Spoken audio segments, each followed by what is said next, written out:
はい、皆さんこんにちは、ことなです。オートキャンプ場や河原で車中泊をしながらキャンプをするというのが、ここ2年ぐらいの僕のお気に入りのスタイルです。で、サイトはというとですね、カーサイドに作る場合もあるんですが、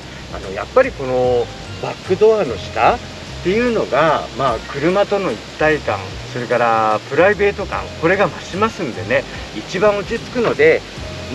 大体こんなレイアウトでもって楽しんでいます。ただですね、毎回のことなんですけれども、このバンパーの上あたりに小さなテーブルがあるといいなって前々から思ってまして、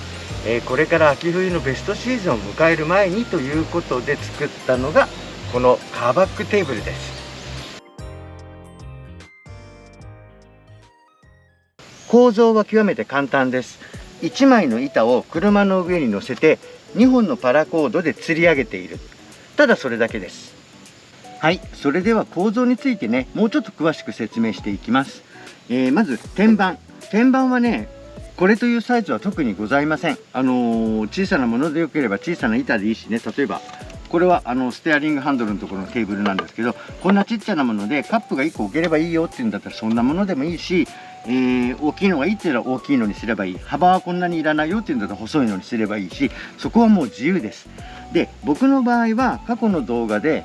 足なしこたつという動画を上げてると思うんですが、そちらの方でね使っているこたつの天板、夏はテーブルとして車内で使っています。で、これを外でも使えるようにという形で今回支えるための足と、補助ロープを吊るすための養豚フック、これを両サイドにつけた、ただそれだけです。では足の構造についてねちょっとご説明します。これね、僕はこの床板のところと、車体との間にこの板を天板をガッと差し込む、こういう形にしてるんですよ。で、これだけだとこうやって落ちちゃうんで、ここを支えるためにこの高さ分の足をこんな感じでつけてると。で、これも何かの拍子でこうずれちゃったりすると落ちちゃうんで、これを落ちないようにするために、ロープでもって2箇所補助的につっていると、こういう形のものなんですね。で、その足なんですけど、これ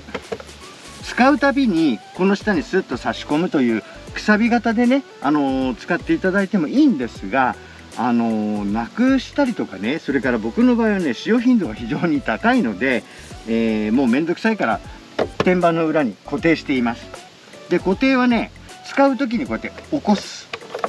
使わない時は畳むという形で長板でもって取り付けてあります。それと畳んだ時にこれがねまた天板をこう逆にするからペラペラ動かないように磁石を取り付けて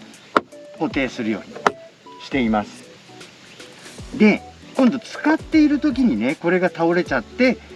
天板が転倒する、それを防止するためにここに支えの木を入れると、これでもって足固定されますから動きません。で、この支えの、棒の方もね2箇所磁石をつけて、長板2箇所でこれに取り付けてあって、使わない時はこれをやって畳むと。で、これで動かない、こんな感じで収納できるようにね工夫しています。続いて車体側のねロープの固定について、お話ししますと、僕の場合はこういったものを作り込んでいるので、ちょうどこの部分に左右ですね養豚フックを取り付けてありまして、そこから引っ張るようにしています。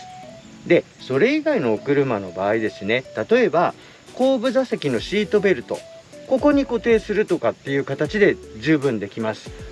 その辺のところはねハスラのところで改めてご説明いたしますね。はい、それではですね、実際に装着するところをやってみたいと思います。まず車内のこの天板を取り出しまして、ひっくり返して足を起こします。よいしょ。で、足を固定します。動かないように。そしたらこれをこのまんまよいしょ、隙間に入れておく。これで終わりです。この段階で物を置いたりなんかしても全然平気です。ただ僕の場合ずれてもね、こんなにずれても落ちないんですよ。しっかり奥まで入ってるんで、足もあるしね。で、一応それでも念のためということで、ここをこのパラコードで養豚フックに引っ掛けてですね、よいしょっと。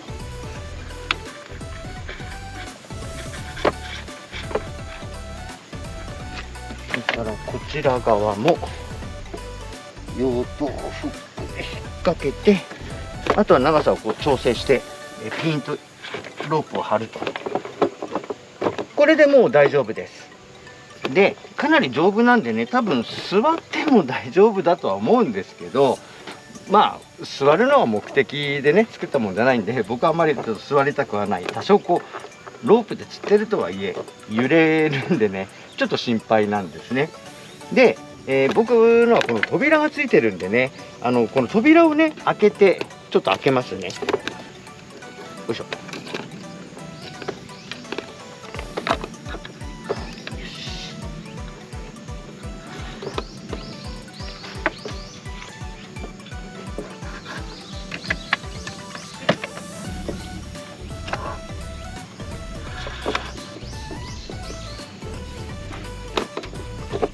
はい、これで扉もね、開いた状態で固定しました。でこういう風にしておけばですね、例えばこういう使い方、出入りする時の足掛けというか踏み台になります。あとはね、この縁側みたいに出てですね、足をこうやってあぐらかくでもいいし、投げ出しでもいいし、これね非常に開放的でいいですよ。こういう使い方をね、僕はこれからちょっとやっていきたいなと。で外で、まったりする時は焚き火をしながらとかいう時は、ここにねカップを置いたりとか、水タンクを置いたりとか、野外での生活する時のテーブルとしてここは使いたいと、こんな風に思います。で降りる時ね、ちょっとやってみましょうかね。ちょっと怖いな、怖いけど、よいしょ。座っても全然平気。多分ね浅く座るとこっちに体重かかっちゃうんで、ちょっと心もとないかもしれない。板厚はね 1.8 センチ、18ミリありますけどね、これ一番奥に今あれしてる分には全然ミシミシも言わないし、こういう感じで非常に足投げ出してて気持ちがいいですね。あんまりこういう使い方しないですけどね。で、下に靴があるんで、このまんまよいしょ、降りて靴を履いてと、こんな感じですかね。我ながら満足です。これによってですね、冬はこたつ、夏は車内のテーブルと、もう一つは出窓風に使うと。今まで 3way だったんですけど、さらにここに屋外用のテーブルということでね、1枚の天板で、4way の使い方ができるようになったんでね、個人的にはめちゃくちゃ気に入ってます。あと他の車でもね応用できると思うんですよ。うちの場合だと嫁のハスラーがあるんでね、ハスラーのラゲッジボード、あれをね同じようなことをやって屋外テーブル用に加工することができます。そちらちょっとご紹介しますね。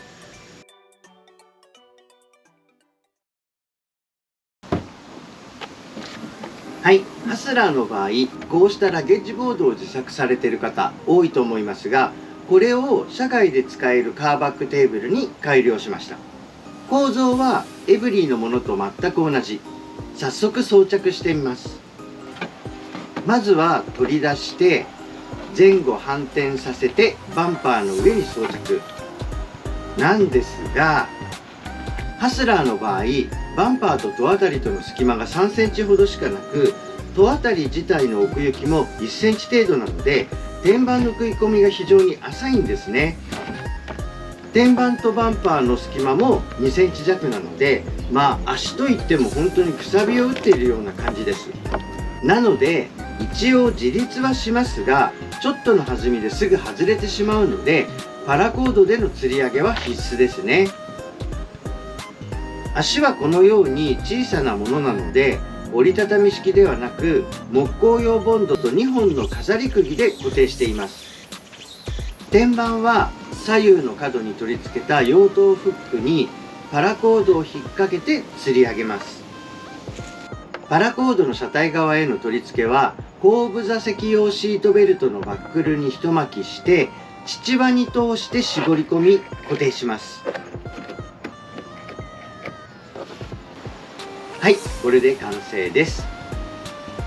天板の食い込みが浅いので重量物を乗せたり腰掛けたりはできませんが、食卓として使う分には全然問題ありませんね。いかがでしたか？カーバックテーブル。社外活動がますます楽しくなります。